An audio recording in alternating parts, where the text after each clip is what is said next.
Vamos a comenzar el módulo 8. Eso quiere decir que ya hemos cubierto 7 módulos. Y esto es así, amados. O sea, les digo, con todo, a mí, yo todavía estoy en el Antiguo Testamento, estudiando ciertas cosas en el Antiguo Testamento para entender las del Nuevo Testamento, ¿verdad? Porque es importante. Pasaje base, Mateo 6:33. A buscar primeramente el reino de Dios y su justicia, y todas estas cosas os serán añadidas. Una verdadera conversión. ¿A qué se refiere la escritura de una verdadera conversión? Una verdadera conversión es porque uno puede aparentar convertirse, como sucede en muchos casos, no en muchos casos, pero en algunos casos, mas sin embargo, hay elementos importantes que describe la escritura para poder hacer esa gestión, esa conversión, o comenzar ese proceso, porque es un proceso, el de la conversión. Vamos a Hechos capítulo 3, versículo 18 al 21. Y esta palabra, mano, esta palabra conversión es fundamental para el análisis del Nuevo Testamento. Si alguien no entiende conversión, va a andar bien perdido, ¿verdad? ¿Cómo se llama? Con las explicaciones que pueda dar con ciertos pasajes del Nuevo Testamento. Y miremos que el apóstol Pedro, que estuvo casi desde el principio del ministerio del Señor, cuando está en el pórtico de Salomón, ¿se acuerdan que está este paralítico y él con Juan, ¿cómo se llama? Dios hace el milagro a través de ellos de restaurarlo y entran al templo. La gente ve, porque veía al paralítico que estaba afuera y ahora lo ve sano, saltando de alegría, dándole gloria al Señor. Entonces la gente se amotina y Pedro aprovecha la oportunidad para hablarles de las verdades y le dice: pero Dios ha cumplido así lo que había antes anunciado por boca de todos sus profetas, que su Cristo, su ungido, había de padecer. Así que se lo está diciendo a un público que conoce la fe cristiana. Hermanos, si apaguen todos los micrófonos, solo lo encendemos cuando tengan preguntas, porfa. Hola, escucho mucho feedback. Hoy sí, siempre, hoy sí.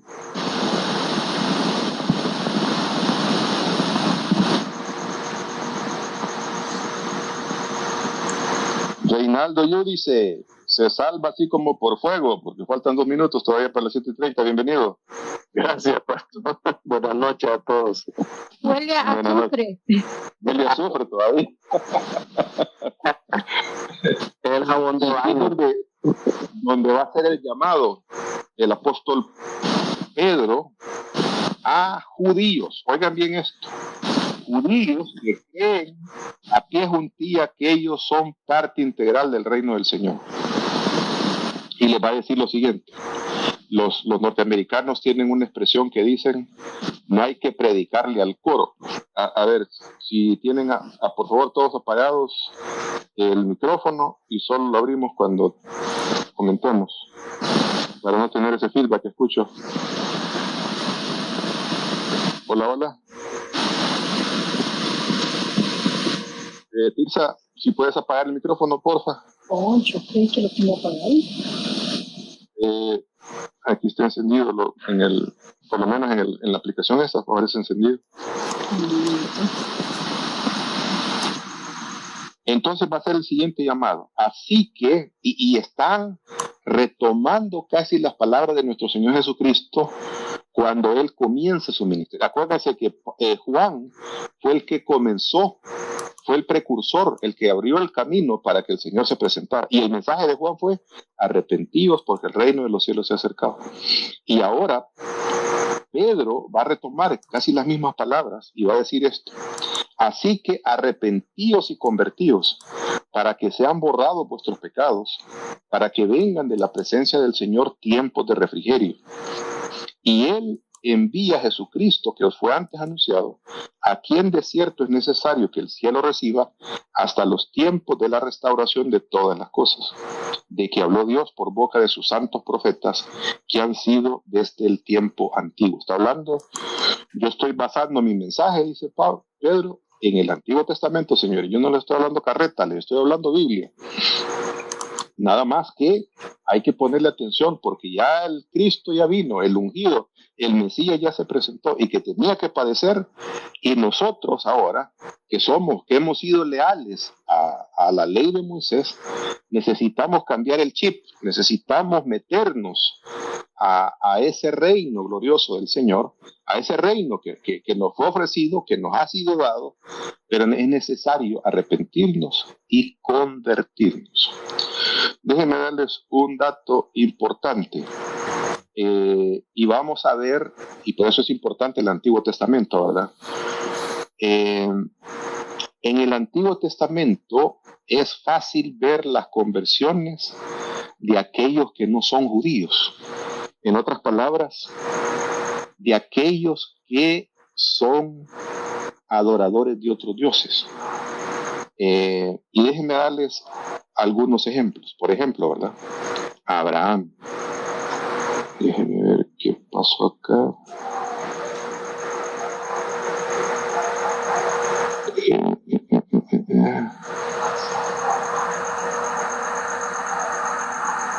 Solo déjenme ver. Sí, lo grabé en el lugar equivocado, pero bueno, yo lo corrijo después. Veamos algunos ejemplos. Para hacer un análisis bueno, amados, hay que tomar en cuenta la historia que está contando la Biblia. Y recordemos, estas son las líneas gruesas de lo que hemos aprendido en el Antiguo Testamento.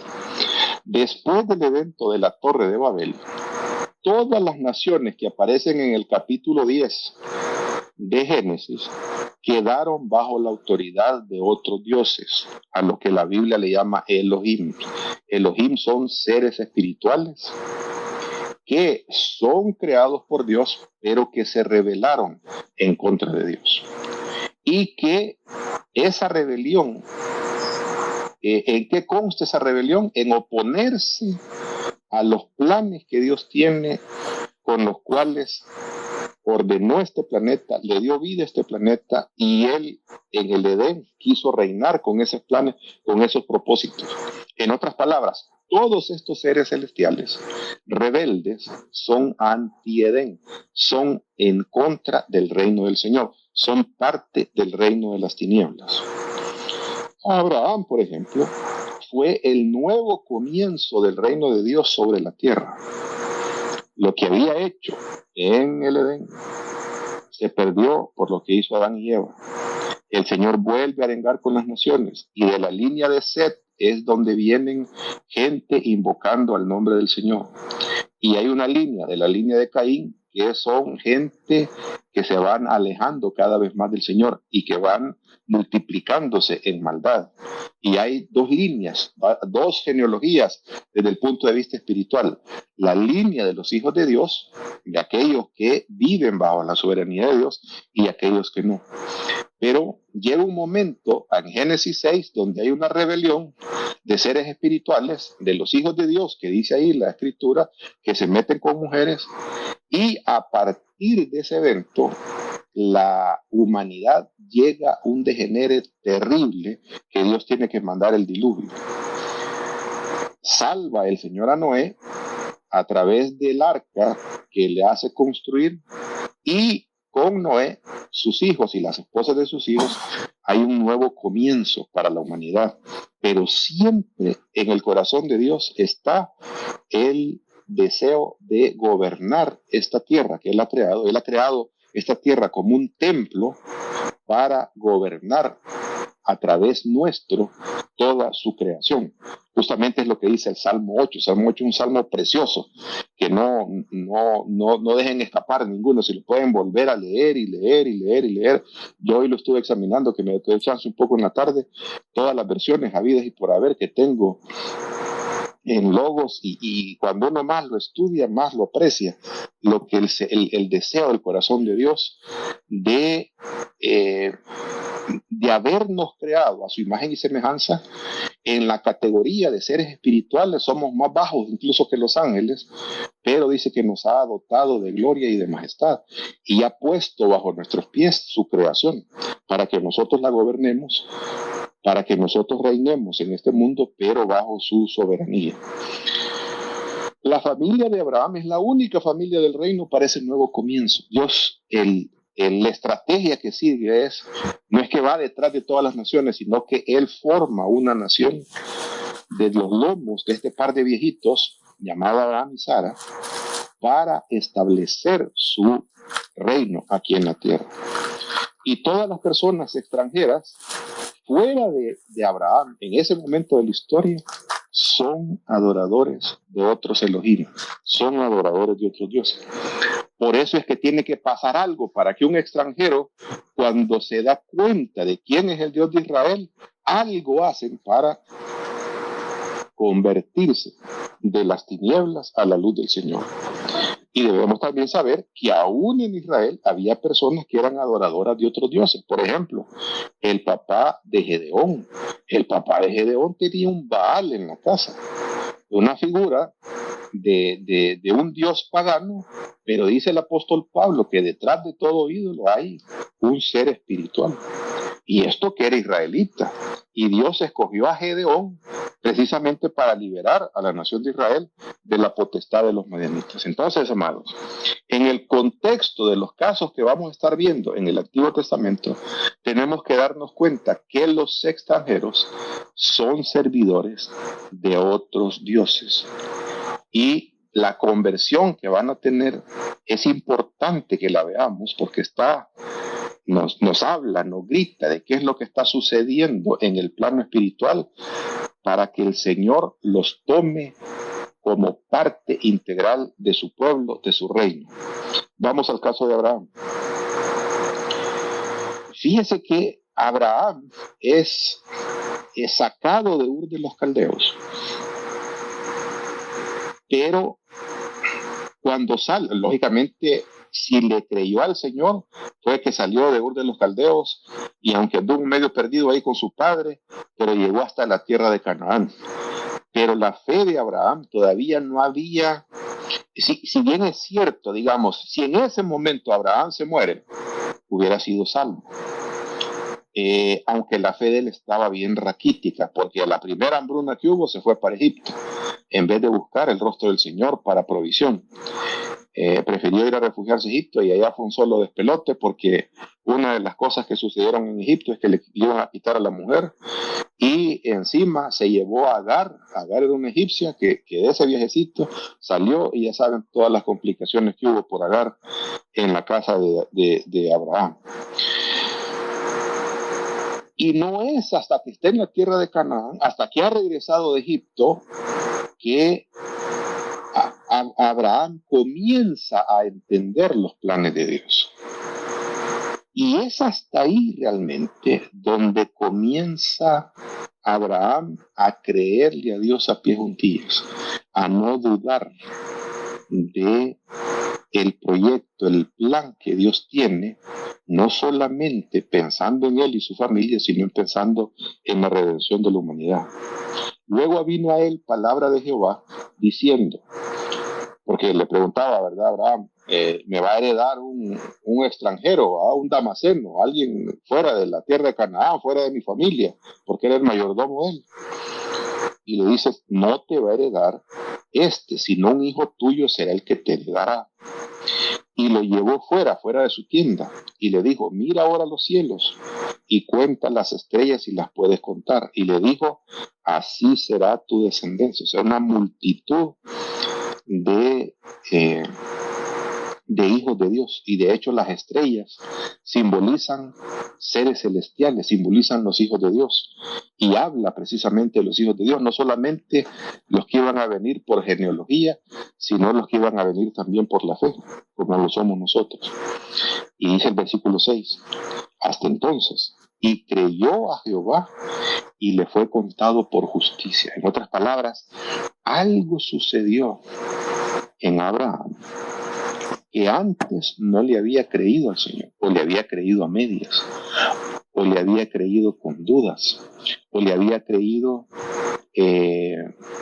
con una fe bien raquítica, bien débil. Lógicamente estaba comenzando. Él venía de que su padre era un adorador de otros dioses. Él mismo salió de 75 años de Ur de los Caldeos siendo adorador de otros dioses. Y ahora está conociendo a este Dios que lo ha llamado a esta tierra con este gran proyecto de redención de todas las naciones a partir de la debilidad de lo que él está padeciendo, que es que son estéril, que su mujer es estéril y no le puede dar luz a hijos. Y es hasta entonces que le cree Abraham al Señor, y esa fe, pero no es una fe mental, es una fe de acción, es una fe de decir, sí, yo entiendo el plan de Dios, pero más que entender el plan de Dios con mi mente, yo ahora me siento parte de este plan de Dios. Y eso, dice la Escritura, le fue contado por justicia. Este es el caso de Abraham. Vamos al caso de Jacob. Ustedes se acordarán que Jacob, y si hay preguntas, sí me las hacen. Vamos a ir despacito y buena letra desmenuzando todo esto, porque es importante saberlo. Jacob era un tipo animal, lo que nosotros como salvadoreños diríamos animal. Le había comprado la primogenitura a su hermano, le había robado la bendición a su hermano en contubernio con la mamá, y ahora va huyendo hacia la tierra de su tío Labán para refugiarse ahí mientras le pasa la indignación que tiene su hermano Jacob porque anda a buscarlo para matarlo. Pero en esa ida pone una piedra y el Señor le da un sueño.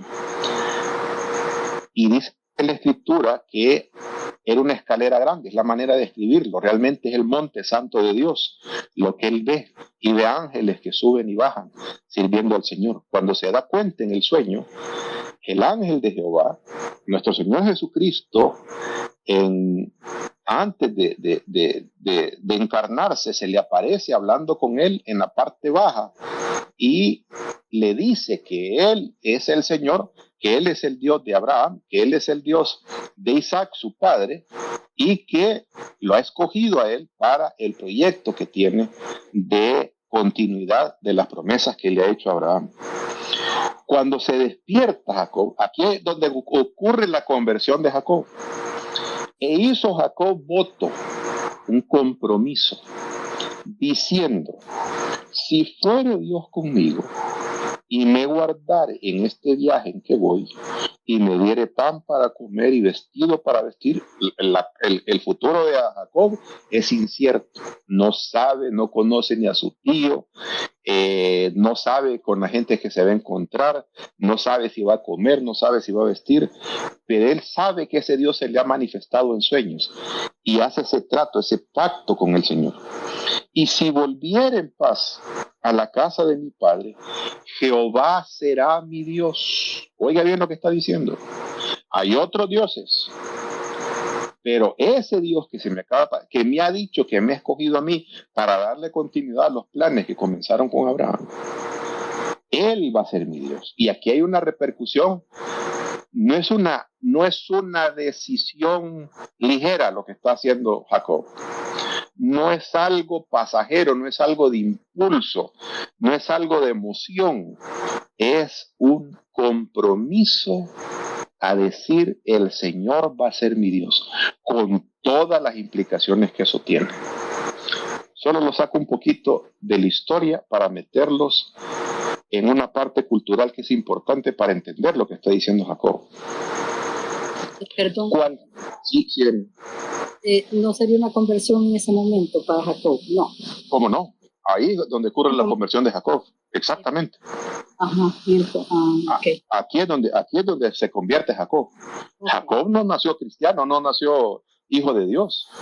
Vemos todas las cosas que hace que no son de un hijo de Dios. Sí. Hasta aquí es que está su conversión, donde dice, el Señor va a ser mi Dios. A ver, si alguien buscaba el favor de otro Dios, que los extranjeros lo hacían, los que no conocían al Señor lo hacían rituales y hacían promesas y hacían sacrificios de acuerdo a lo que los sacerdotes decían que se debía hacer acerca para agradar a ese Dios y buscar su favor. ¿Qué es lo que está diciendo Jacob? Jacob está diciendo: yo no voy a tener otro Dios fuera del Dios de Israel, del Dios de mi padre, del Dios de mi abuelo. No lo voy a tener, el Señor. Y por eso le pone Yahvé. Yahvé es Jehová, el que se le apareció después a Moisés diciendo: yo soy el que soy. Él va a ser mi Dios. Y como Él va a ser mi Dios, yo voy a hacer su voluntad. Yo voy a hacer lo que Él dice que yo tenga que hacer.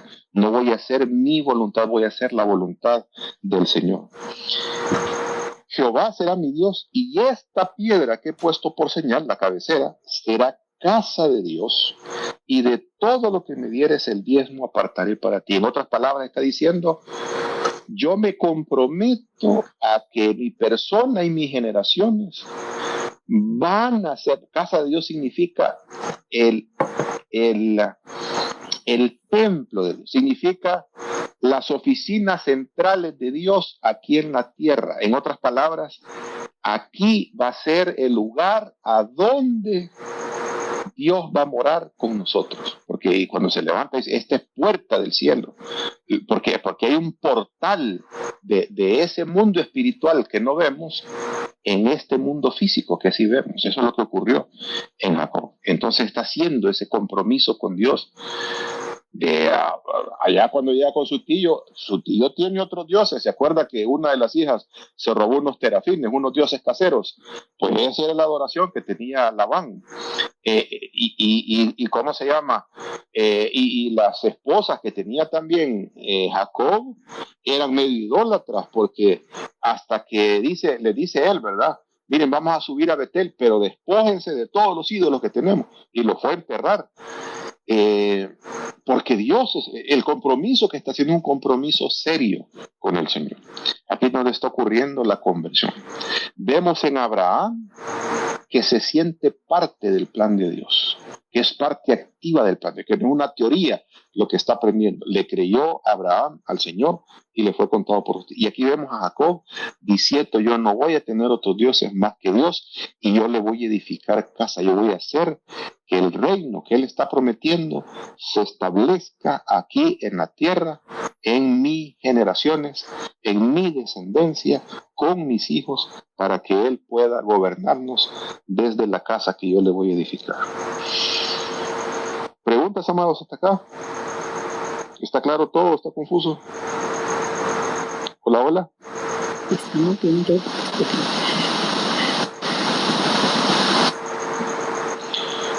Y por favor, estamos hablando de todo esto, amados, porque a nosotros nos han vendido la idea de que, mire, quiere recibir al Señor como Señor y Salvador de su vida, entonces, y es salvo, porque hay ¿cómo se llama?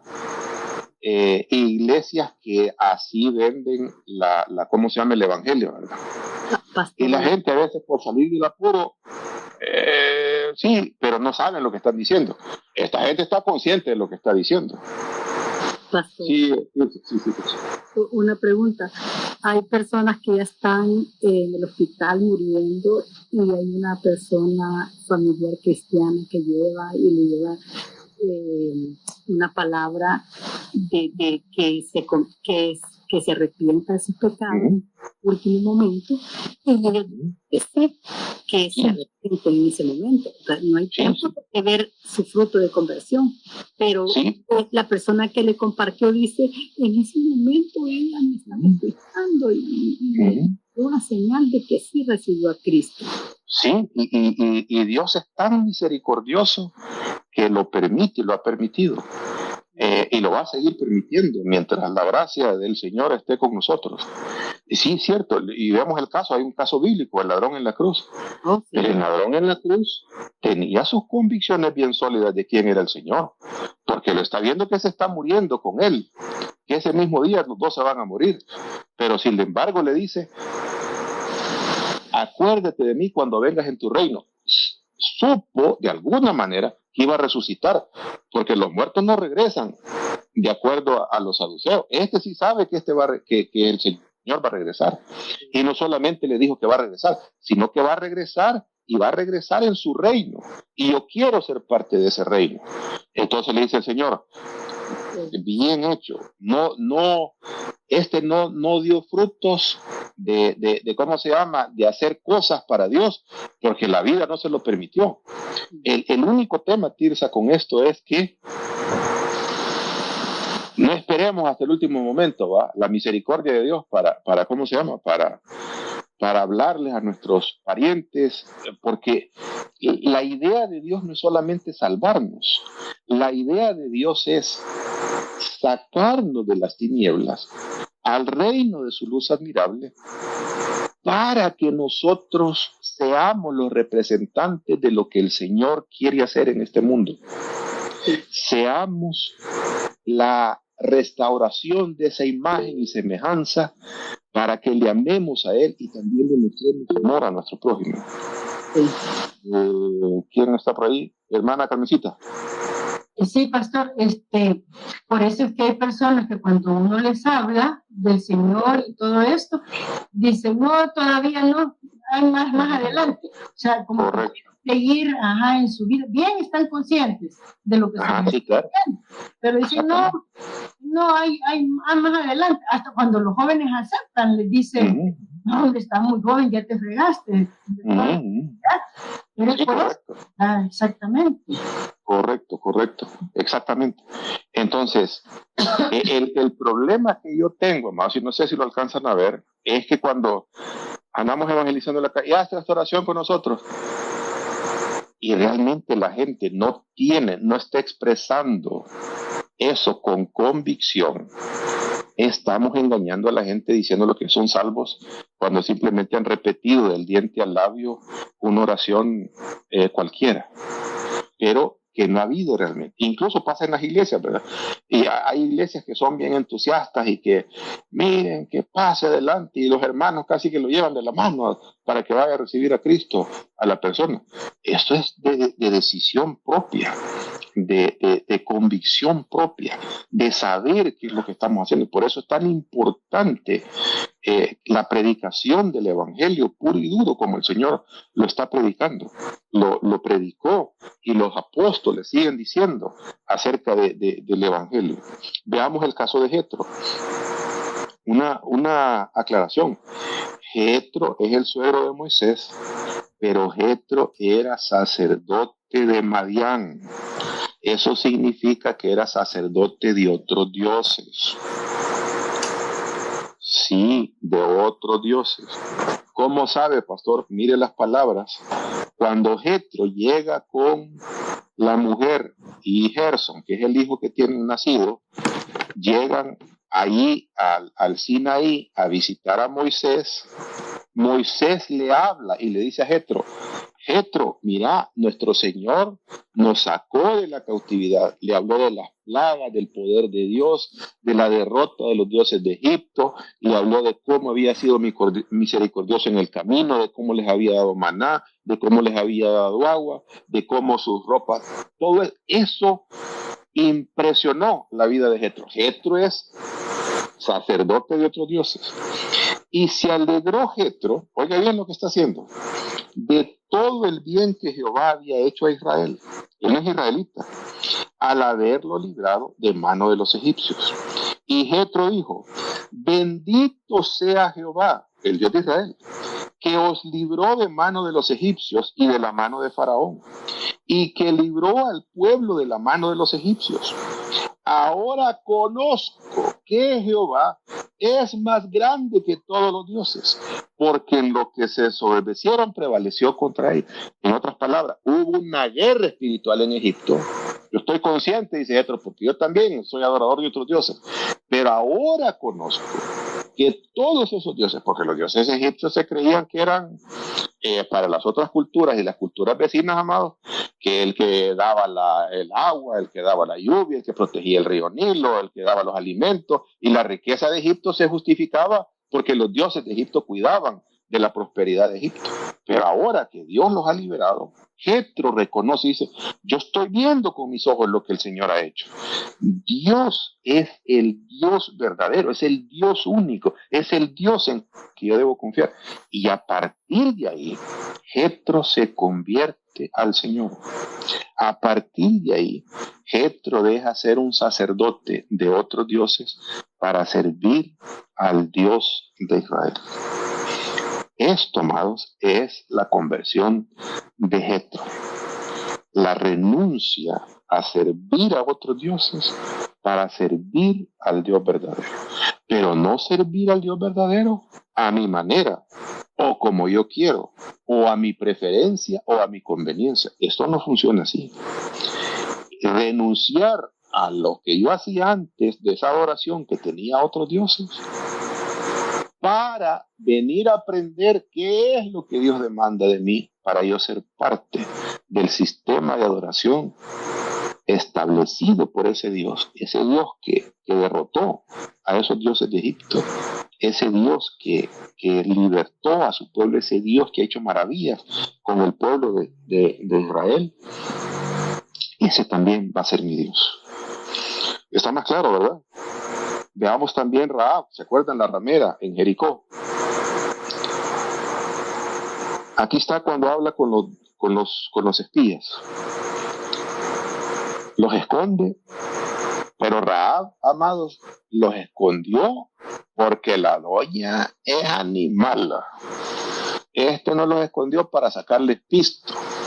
Ella sabía y había escuchado lo que Dios había hecho con los israelitas cuando venían en el camino en el desierto. Y les dice a los espías, sé que Jehová, el Dios de ustedes, os ha dado esta tierra. Yo lo sé, que les ha dado esta tierra, porque el temor de vosotros ha caído sobre nosotros. Y todos los moradores del país ya han desmayado por causa de vosotros. Porque hemos oído que Jehová hizo secar las aguas del Mar Rojo delante de vosotros cuando saliste de Egipto. Y lo que habéis hecho a los dos reyes de los amorreos, los gigantones, los que estaban al otro lado del Jordán, a Sehón y a Og, a los cuales habéis destruido. Oyendo esto, ha desmayado nuestro corazón, ni ha quedado más aliento en hombre alguno por causa de vosotros, porque Jehová, vuestro Dios, es Dios arriba en los cielos y abajo en la tierra.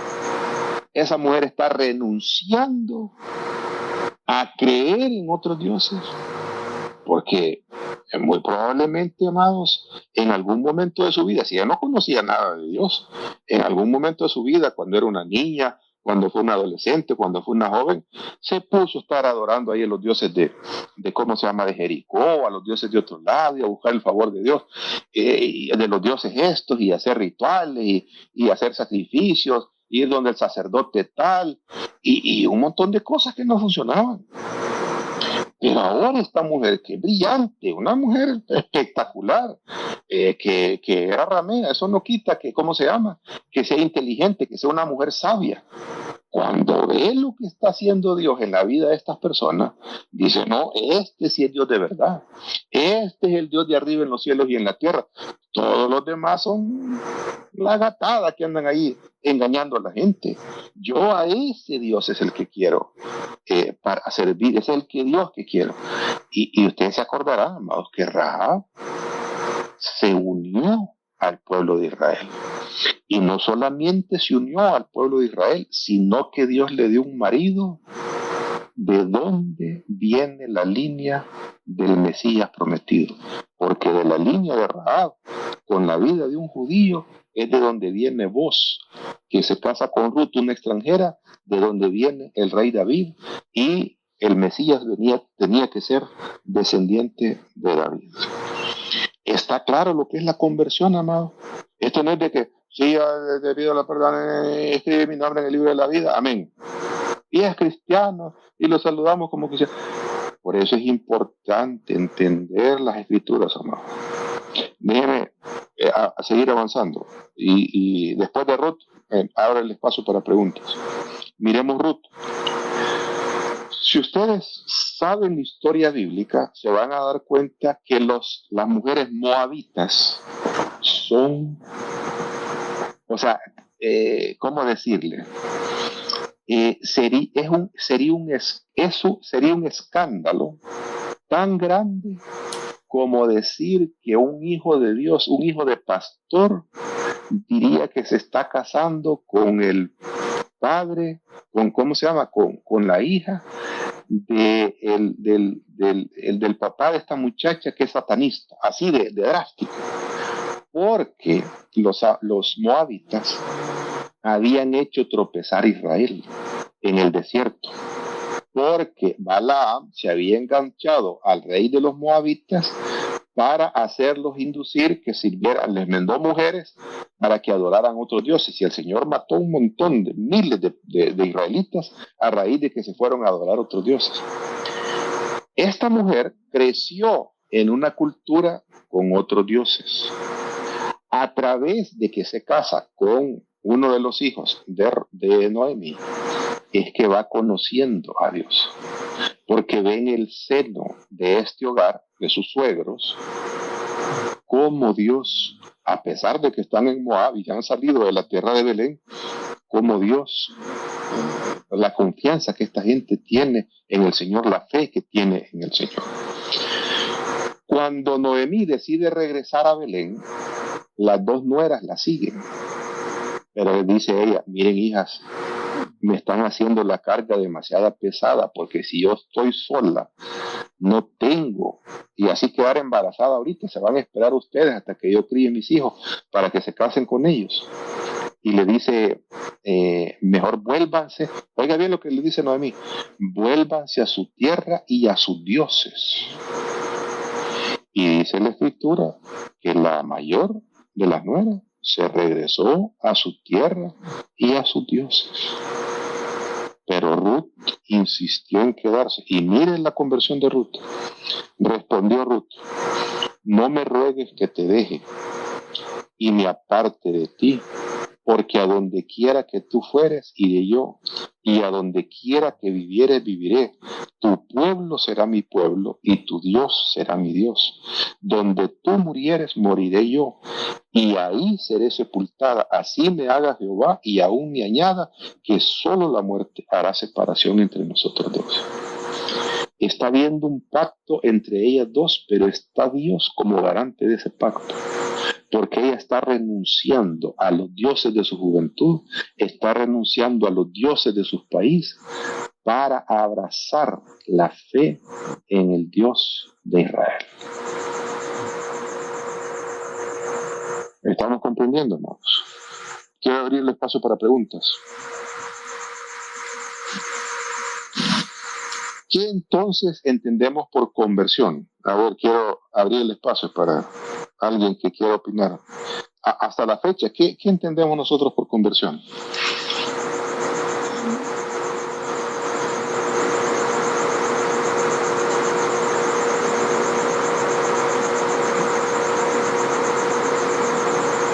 Si fuéramos a los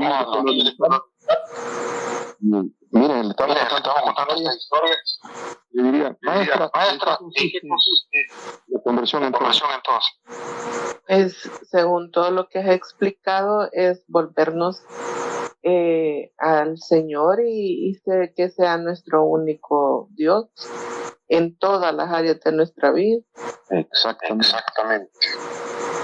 No sé por qué tengo feedback, pero déjeme decirle algo. ¿Puede un cristiano ser también adorador de la Virgen María? ¿En base a eso? No. ¿Puede ser un cristiano seguidor de Cristo y ser un fulano que cree en la suerte?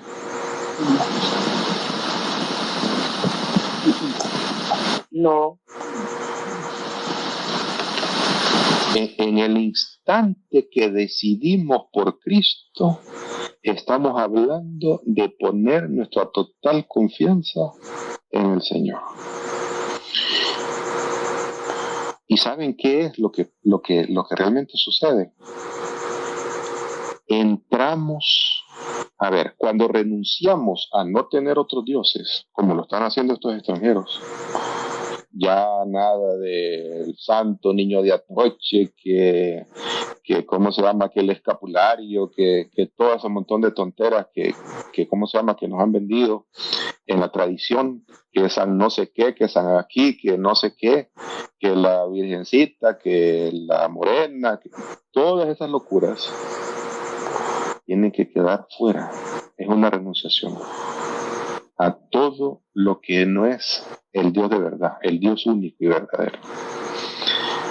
Pero debemos entender que en todo tiempo nosotros venimos, cuando renunciamos a eso y adoptamos al Señor, entramos en un pacto con la divinidad. Y esa parte es importante. Hermana Carmencita. Hola, pastor. Soy Carmen. Mire, una pregunta. Va, entonces, sí, ya me quedó claro que es la conversión y todo eso, ¿verdad? Uh-huh. Pero si yo quiero convertir a un amigo o una amiga, Uh-huh. ¿cómo lo hago en ese caso? Y como usted dice, que no sea la repetición y todo eso, entonces, en ese caso, ¿qué hago? O sea, ¿cómo estoy convencida? Es importante. Es importante, Carmencita, para contestar esa pregunta, y no la vamos a contestar ahorita porque es parte del Nuevo Testamento. Es importante entender de qué se trata el Evangelio. Y es el Evangelio. El problema que tenemos los cristianos en nuestro poco conocimiento que hemos tenido de las Escrituras, que creemos nosotros que el Evangelio significa nada más salvación. Y como ya Cristo vino y murió por nuestros pecados, entonces el que reciba a Cristo, cuando se muera, se va para el cielo. Esa es la teología que nosotros conocemos. Sin embargo, el Evangelio tiene que ver con el reino del Señor. Evangelio significa buenas nuevas. Entonces, lo que nos ha hecho falta exponerle a la gente es, miren, aquí está la opción: o seguir en el reino de las tinieblas o abrazar el reino del Señor. Renunciar al reino de las tinieblas significa entrar en un pacto con el Señor. Renunciar a creer en todas las cosas en las que cree la gente, en dioses ajenos, en santos, para abrazar la única fe verdadera, para entrar en este pacto con el Señor. Porque yo no puedo entrar en este pacto con el Señor. Eso es como querer, ¿cómo se llama? Si a mí me dan trabajo en la empresa, entrar, que toda mi familia también está contratada, ¿verdad? Pues no, solo a mí me han contratado.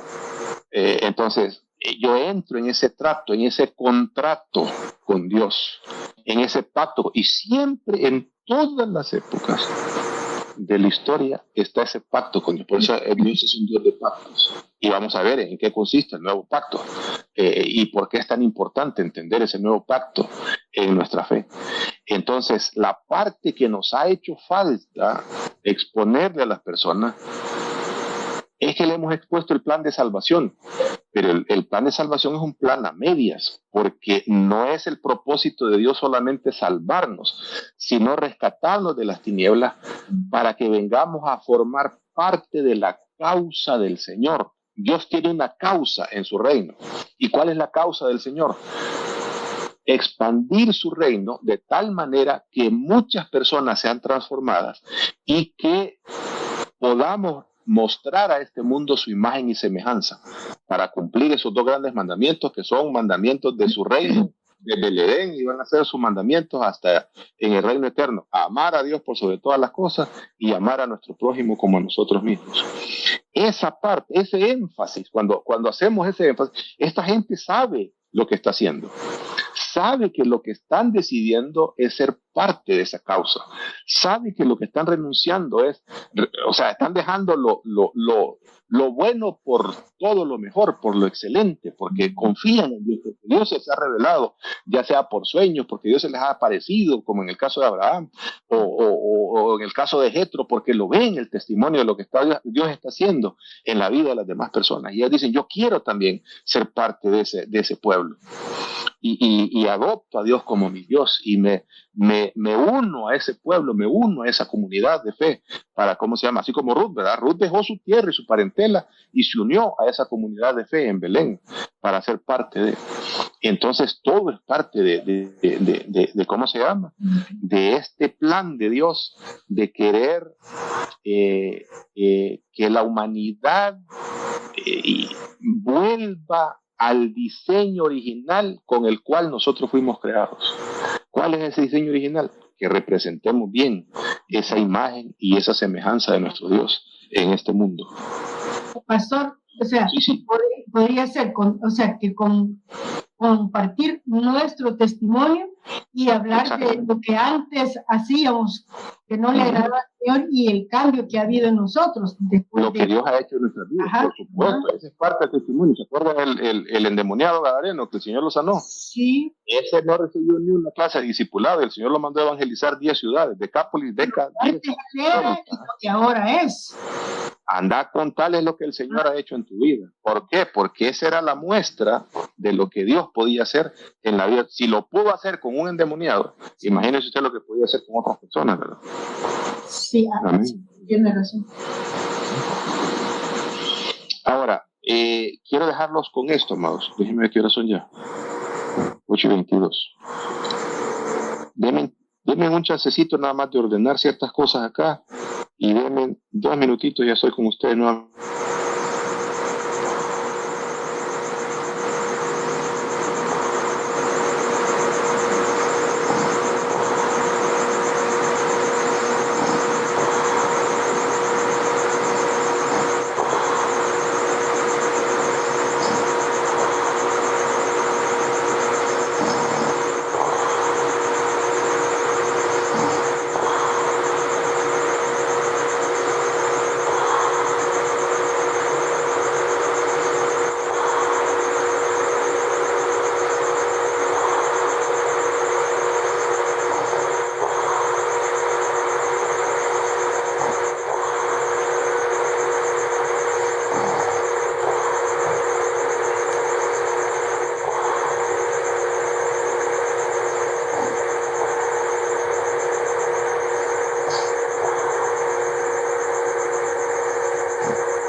Veamos una conversión más en el Antiguo Testamento. Veamos una conversión más en el Antiguo Testamento. Me avisan cuando puedan ver la pantalla. Naamán, esta es una conversión preciosa. Ustedes se acuerdan que es un general sirio. Sirio, otros dioses. Fuera de Israel, otros dioses. Era leproso a través de que una muchacha judía llegó a trabajar a la casa de él.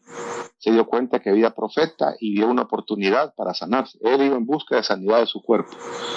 Llega hasta donde está Eliseo lo manda a que se sumerja 7 veces. Él se rehúsa, pero al final sus mismos soldados le ayudan a obedecer a Eliseo, se desabulle 7 veces y se sana.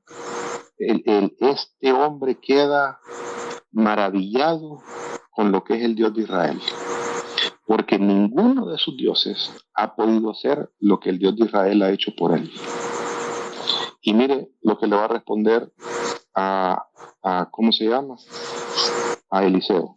Y volvió Naamán al varón de Dios, él y toda su compañía, y se puso delante de él y dijo: he aquí ahora conozco que no hay Dios en toda la tierra sino en Israel. Los dioses que tenemos ahí en Siria son de mentira.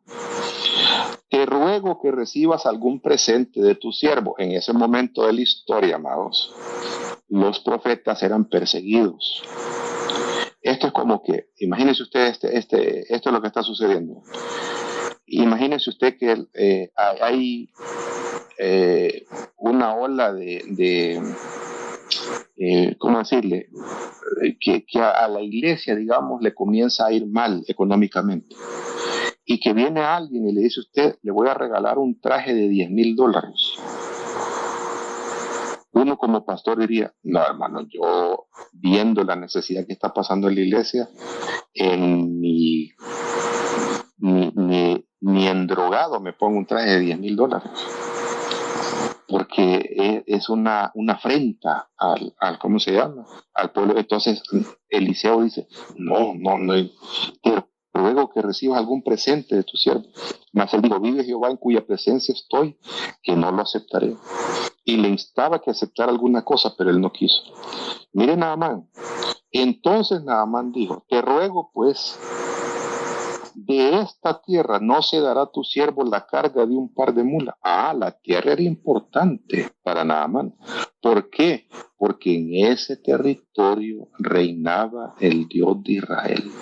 Y él se quiere llevar tierra. No es un idólatra, no es para adorar la tierra, sino que es para ponerle en su casa y hacer un altar para ese Dios que lo ha sanado. Porque de aquí en adelante tu siervo no sacrificará holocausto ni ofrecerá sacrificio a otros dioses, sino a Jehová. ¿Qué ven en común en todas las conversiones?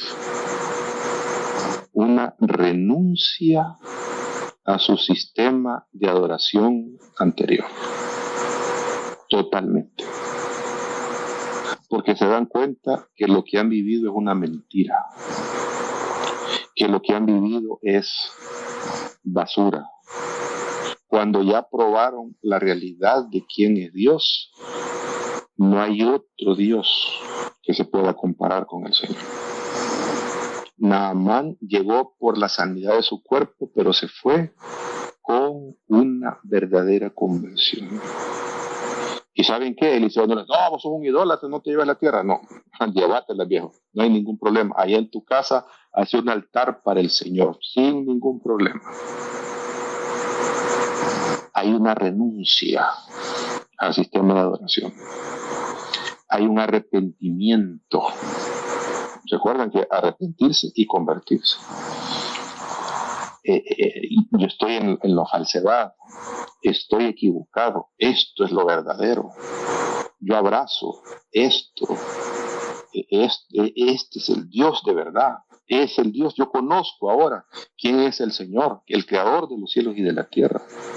No estos que dicen que el Dios del fuego, que el Dios del vino, que el Dios de no sé qué, que el Dios de aquí, que el Dios de allá. No. El Dios de la fortuna, todo eso es basura. Yo abrazo al Dios creador de los cielos y de la tierra. Y a partir de ahora, dice Naamán, yo no voy a servir a ningún otro de Dios.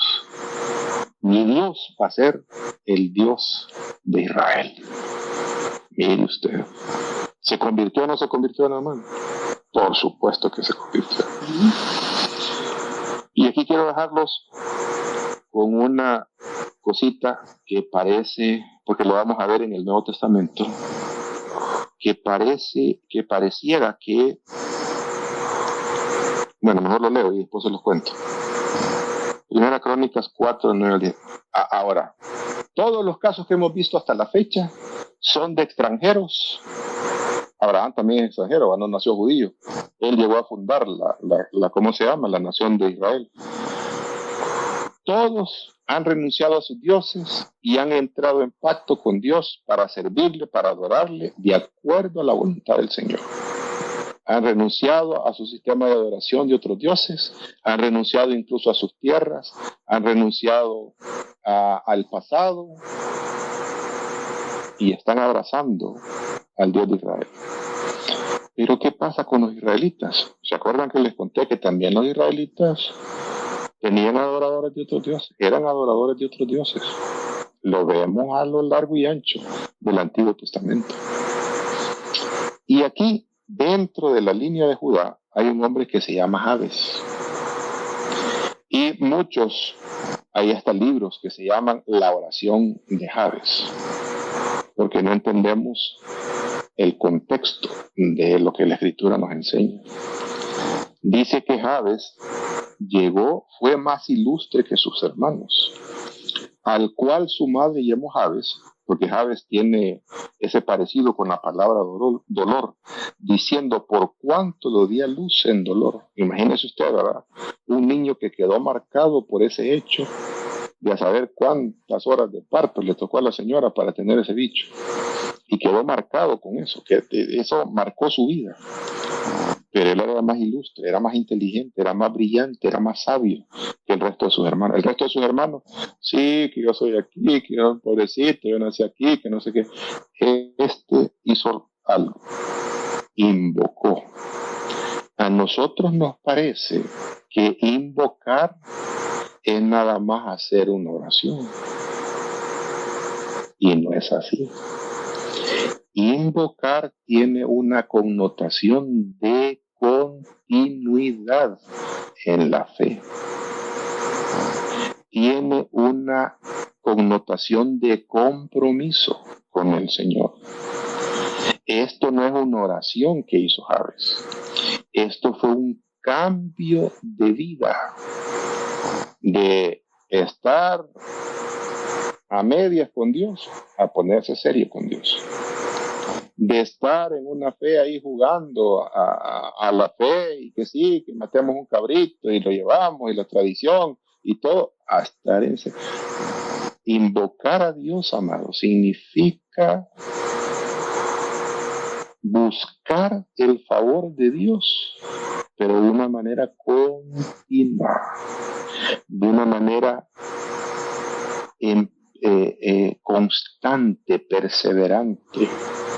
E invocó Jabes al Dios de Israel diciendo, oh, si me dieras bendición, y aquí no creamos que es una oración nada más, si me dieras bendición y ensanchara mi territorio, es como que si fuera, no, es que hay que hacer, hermano, la oración de Jabes para tener prosperidad. Esto no es brujería, hermano, no es un encantamiento que estamos hablando de ponerse serios con Dios, de entrar en ese pacto con el Señor, de ponerse firme en ese pacto con el Señor, de abrazar que Dios sea el único Dios en el que yo voy a confiar, que todas las otras voyas que han que adoremos a Baal, que no, que fíjate que hay en Moab, que está el Dios no sé qué y que el otro, porque un montón de israelitas se engancharon con otros dioses.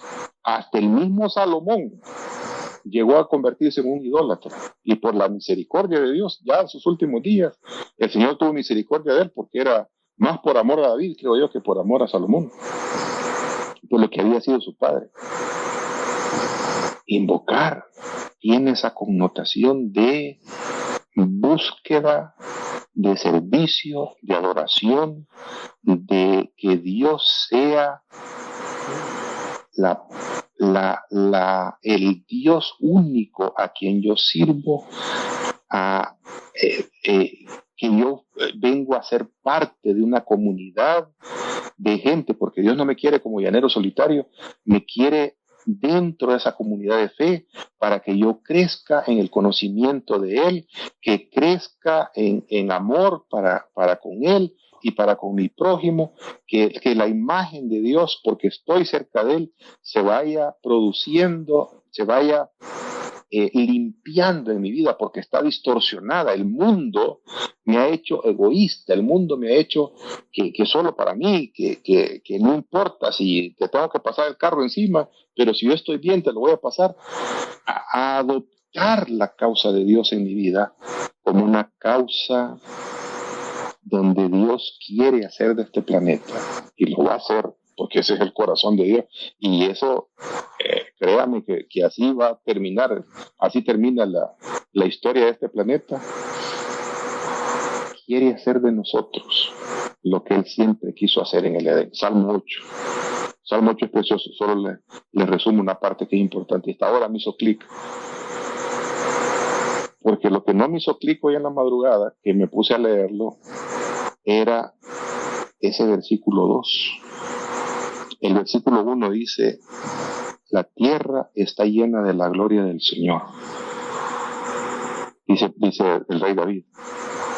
Pero en el versículo 2 dice, En la boca de los que maman y de los infantes has establecido tu reino, has establecido para darle, para vencer, para derrotar a tus enemigos y para derrotar al vengador. Y después dice, ¿verdad? Pareciera que no cuadra lo que está el versículo 1 con el versículo 2. Y el versículo 3 todavía lo distorsiona a uno, lo saca de onda, porque dice, cuando veo las estrellas, el sol y la luna y las estrellas, que son obra de tus dedos, me pregunto, ¿y qué es el hombre? Para que tengas de él memoria. Con todo, dice, lo has hecho un poco menor que los ángeles, pero lo coronaste de gloria y majestad y has puesto bajo sus pies tu creación. ¡Wow! Parece que no hace sentido el uno con el otro. Déjenme decirle cuál es el sentido que sí hace.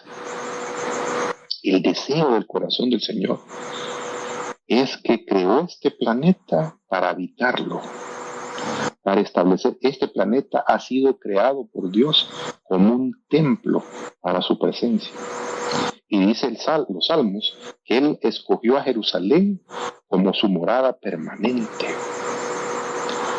Pero el deseo del corazón de Dios también es que los seres humanos que Él mismo ha creado seamos sus hijos, seamos sus reyes y sacerdotes, para amarlo a Él, para conocerlo y amarlo a Él, y para reflejar esa imagen y semejanza y esa gloria al resto de su creación.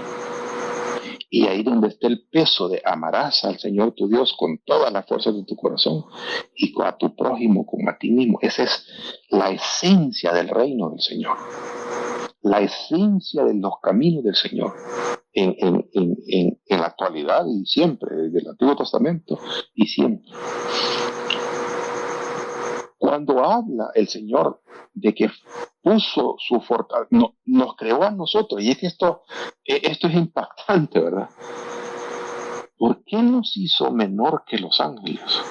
Y déjeme decirle, en la jerarquía espiritual, después de Él, debajo de Él, después de la Trinidad, Padre, Hijo, Espíritu Santo, está una línea de jerarcas a los que tienen coronas, como habla el Apocalipsis y habla Daniel 7. En el Antiguo Testamento se le llama los hijos de Dios. En el Nuevo Testamento y en algunos pasajes de Daniel se le llaman los ancianos. Cuando aparece el trono y 24 ancianos alrededor de él, sentados sobre tronos, está hablando de esos seres celestiales. Y debajo, en la última escala de los seres celestiales, están los ángeles. Los ángeles son mensajeros. Los ángeles son los obreros del Señor. Y a nosotros, dice la Escritura, que nos hizo menor que los ángeles. Porque Dios, que no ama al orgulloso, quiere glorificar su nombre así como se glorifica en los niños, en los de pecho. Imagínense, un niño de pecho es una criatura que depende para su alimentación, para su cuidado, para que lo bañen, para que lo limpien. Depende al 100% de quien lo cuide. Y un infante es un niño que apenas acaba de aprender a caminar. Y dice el Señor, ahí has establecido tu fortaleza a causa de tus enemigos. En otras palabras, el reino tiene enemigos. El propósito, los planes de Dios tienen enemigos. Todos esos seres revoltosos no quieren que el Edén se establezca en la tierra. Todos esos seres espirituales revoltosos lo que anhelan es que nosotros nos matemos unos con otros. Que nos odiemos unos con otros, que nos venguemos unos con otros, que hagamos la bomba más potente, que nos apoderemos unos con otros. No es ese el Edén. El Edén es amarás al Señor tu Dios. Y lo más pequeño de su creación, nosotros somos la escala más baja de aquellos seres a los cuales Él le puso su imagen y semejanza. Mas sin embargo nos escogió para gobernar su creación. Por eso, pero lo llenaste de gloria y de majestad, porque pusiste tu creación por debajo de sus pies. Qué cosa más gloriosa. Habla, amado, de la bondad de Dios para nuestras vidas. Habla del gran concepto que Dios tiene de cada uno de nosotros. Habla del gran significado que Dios tiene para cada uno de nosotros, que no somos un accidente, que no somos el producto de algo que salió mal, que no somos algo que salió mal en la fábrica de la creación de Dios. Fuimos hechos a propósito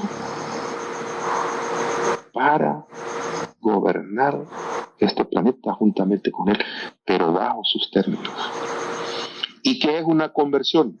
Una conversión es estar harto de la vida de este mundo, de esta vida egoísta, de esta vida sin propósito, de esta vida de que solo es pisto, de esta vida de que es que mi bienestar primero y después no importa ni mis hijos, ni mi mujer, ni nada, primero yo y segundo yo y tercero yo. Esa vida de egoísmo renunciamos, porque eso es lo que nos ha enseñado este mundo, a pisotearnos unos con otros y a adoptar la causa del Señor, de conocerlo a Él, de amarlo a Él y de aprender a amar a mi prójimo como a mí mismo. Preguntas, hermanos. Lo vamos a ver un poco más a profundidad la próxima semana, pero creo que está claro hasta acá lo que significa conversión en el Antiguo Testamento. Sí.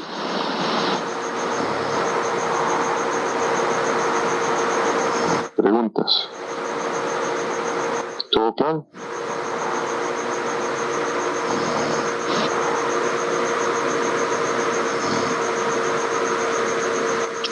Podríamos decir que una característica en una persona convertida es que inmediatamente va y comparte de lo que recibió. Exactamente. Dice el apóstol Juan. Y aquí es donde empieza, el Nuevo Testamento empieza a hacer sentido de todo lo que dice. Dice el apóstol Juan. ¿En qué conocemos? Dice que hemos nacido de nuevo. En que amamos a nuestros hermanos. Que el dolor del otro lo siento yo, que la alegría del otro la siento yo, que ya no tengo envidia, que ya no tengo no tengo celo, no tengo que yo procuro incluso el bienestar de cómo se llama, de mi hermano. Eso es el amor. Por eso dice, ¿qué más amor que que alguien ponga la vida por sus amigos? Y siempre la vara de medir está en nuestro Señor Jesucristo. Exactamente, ahí conocemos que somos hijos de Dios.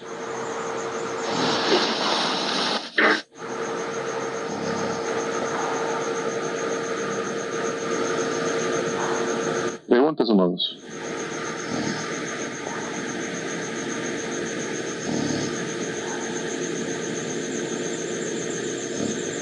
Hola, hola.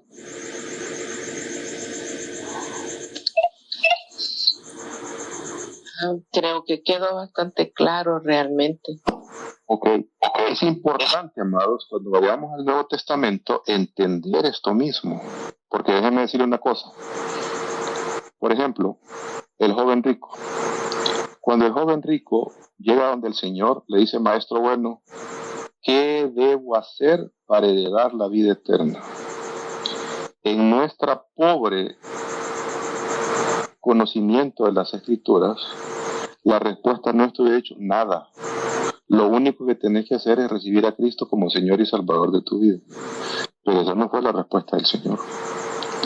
El Señor le tocó las entrañas del corazón y le dijo, ¿cómo se llama? Anda, vende todo lo que tienes y dáselo a los pobres. Y entonces ven y vas a ser mi discípulo. No le digo no hagas nada. No le digo, este es un asunto de concepción, nada más de ideas en el cerebro tuyo, de que sí, que recibirme. Jamás el Señor anduvo diciendo, quien me reciba como Señor y Salvador, entonces será salvo. Al contrario, dice, no todo el que me dice Señor, Señor será salvo. No todo el que me dice Señor, Señor entrará en el reino de los cielos.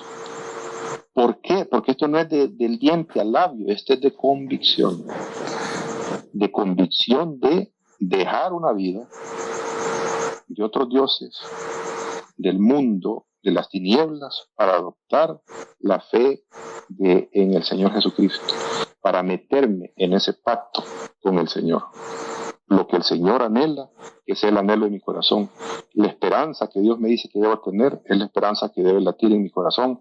El deseo del corazón de Dios es el deseo del corazón que debe morar en mí. Y la causa de Dios es la causa que yo debo adoptar también como un estilo de vida para vivirlo en este mundo. Amén.